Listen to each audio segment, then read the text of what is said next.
What's up guys, Paramoto here, starting the video off at the gas station, a place that you'll become very familiar with if you own a Ducati. Today I want to give you guys the answers to the Ask a PANIGALE Rider Anything video.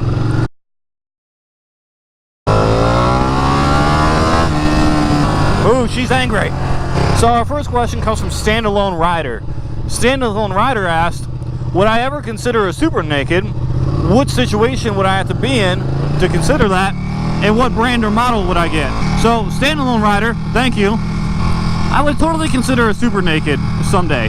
And really the circumstances that would make me consider a super naked is maturity.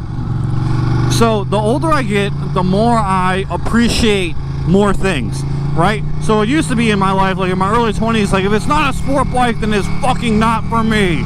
Or like, if it's not punk rock, it's not music and stuff like that. But now, I'm 30 and I appreciate more things. I appreciate things for what they are, you know? I really do.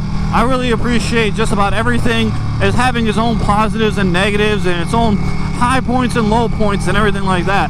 So I think super nakeds are really cool. I'm assuming you mean like the Super Duke or S1000R, or even going down to maybe like an FZ09, FZ07.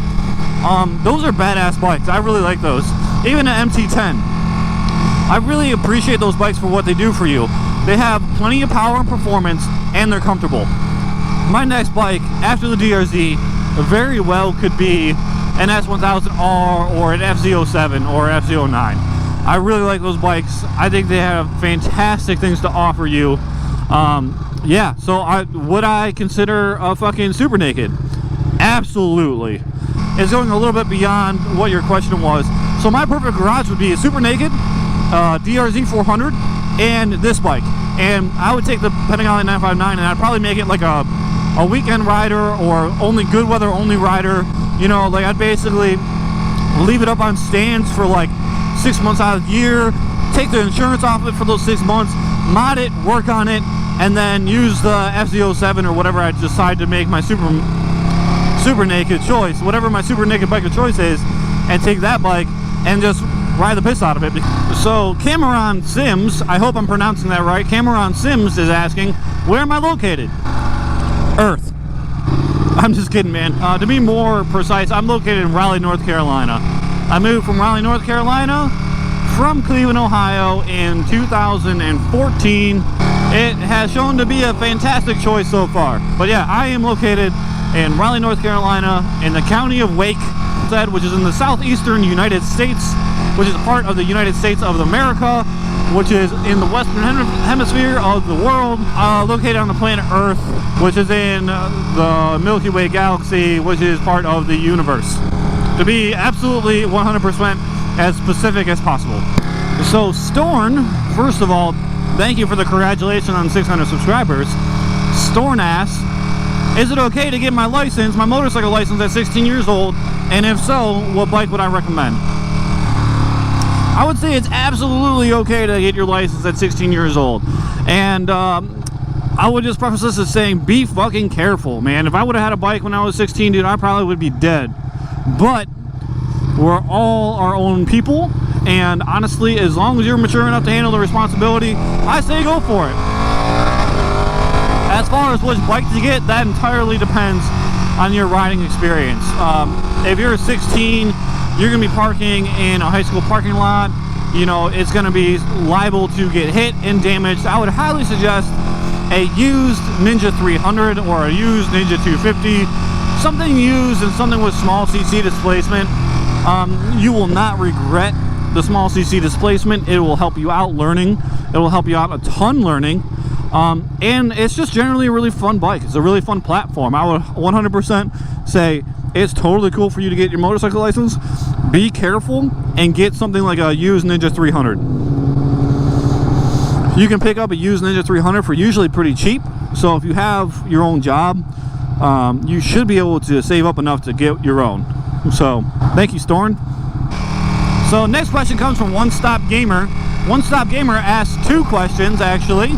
First one is, how did I come up with the name Paramoto 959?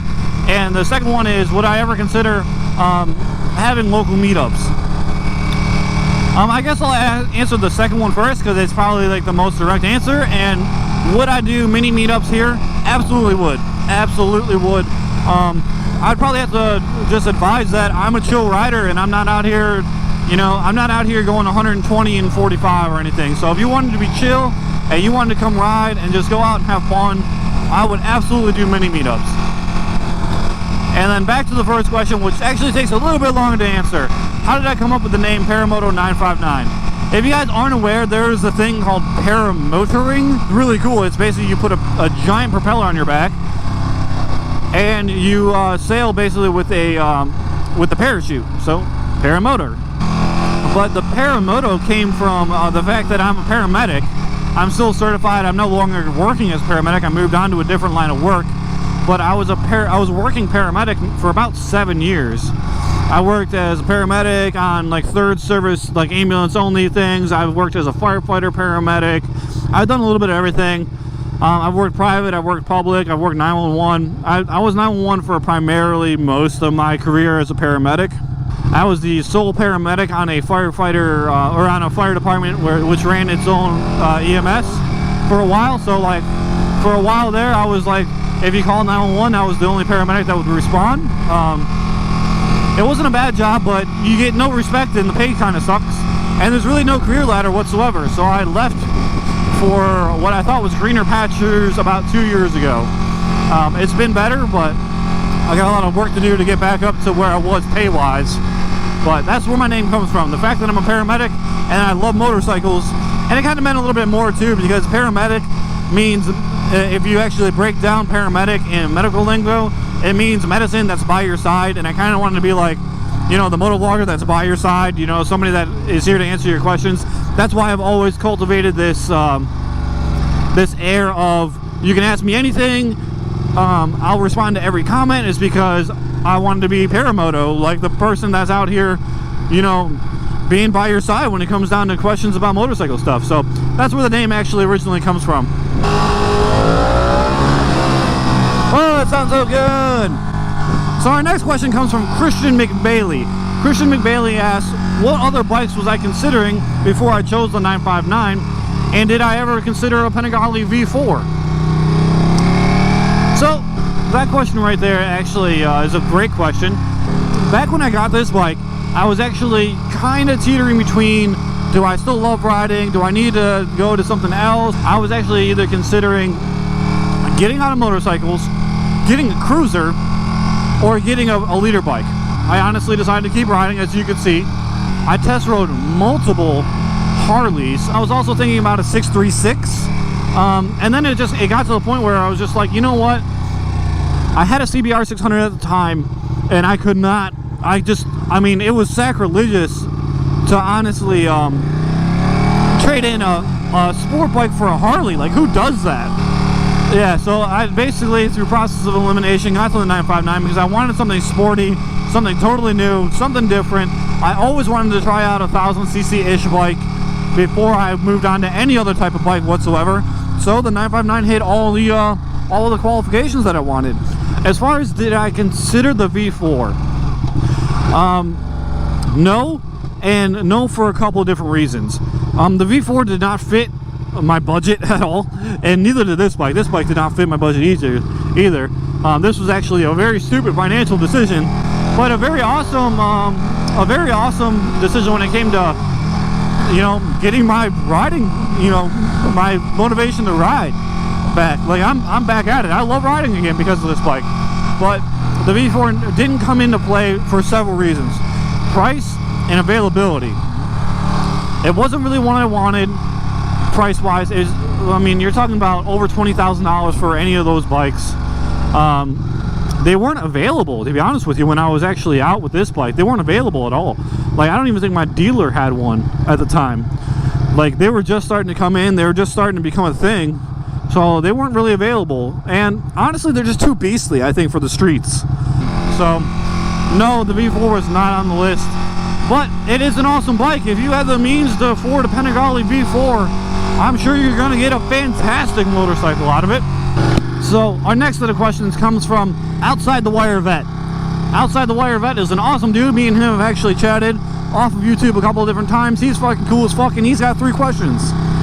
So his 3 questions are: have I ever thought about becoming a PA, which is physician's assistant for those of you that don't have medical training and haven't exposed yourself to the shittiness that it's the medical field. His second question is: what made me choose the GoPro over the Drift? And his third question is: how much wood could a woodchuck chuck if a woodchuck could chuck wood? You are a very saucy meatball, my friend. Well, those are 3 fantastic questions, 2 of which I can actually answer. Have I ever thought about becoming a physician's assistant? Yes, for a very fleeting moment. So I was actually in school before I moved down to North Carolina. I was advancing my medical training, but honestly, my love for the medical profession had absolutely waned by the time I went back to school. It wasn't for me anymore. I wasn't interested in it at all. And when I'm not interested in something, I cannot force myself to sit still and learn it, to be honest with you. I do very well in school academically, but I don't know if I have ADD or what, but I couldn't concentrate. Like, it was hell for me to sit there and listen to somebody else talk. I hated it. I was going forward with my medical training and I hated it. I was pulling A's without studying. I'm that guy. I'll pull A's without studying. I'm just a perfectionist with that kind of shit. Like, if I'm gonna do something, I'm gonna do it all the way. I just couldn't focus. I didn't want to be there. I didn't want to do it. And one day it just got the best of me and I literally left. I was in the middle of a psychology class. I had just bought my second CBR and it was outside, and I was literally just like, I got up and I left. Just in the middle of psychology, I left my shit. And, I left my school shit that I didn't pay for. I got up in the middle of a lecture, walked out the door, and rode my CBR 600 around, knowing that I was never going back to school. I couldn't go to school anymore. I just can't sit there while somebody that doesn't have any fucking experience in life try to lecture me into what's the right thing to do. So outside the wire vets, next question is: what made me choose the GoPro over the Drift? I'll be honest with you, it's almost entirely because of availability of the device and the accessories. There's absolutely nobody around me that sells anything Drift brand, whatever it is. Like, they don't sell anything for the Drift around where I live, but everybody sells GoPro stuff. I think Chase on Two Wheels was my first moto vlogger that I really just crushed the videos, just absolutely loved their content. And at first he used the Drift, so I actually kind of wanted the Drift at first, but it's just not available around here. So I went GoPro, and I just really haven't looked back. I'm not a really big fan of how GoPro does things, to be totally honest with you. GoPro will give you the camera and absolutely nothing else to go along with it, and it's kind of a dick move by them, and I don't really appreciate them as a company. But I mean, their products work. I haven't had an issue with any of my stuff so far. Every once in a while a video won't record. I hate the audio on them, but it just is what it is. I mean, it's just what's available around me.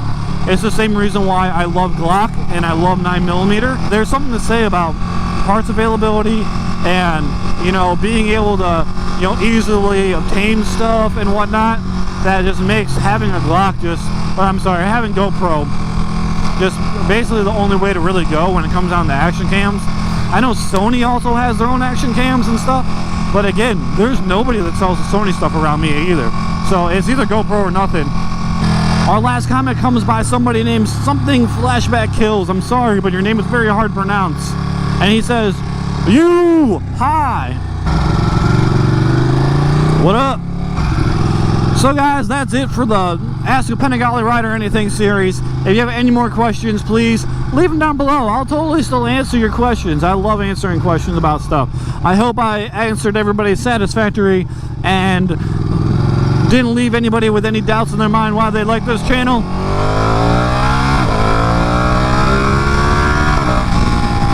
So anyway guys, until the next video, deuces.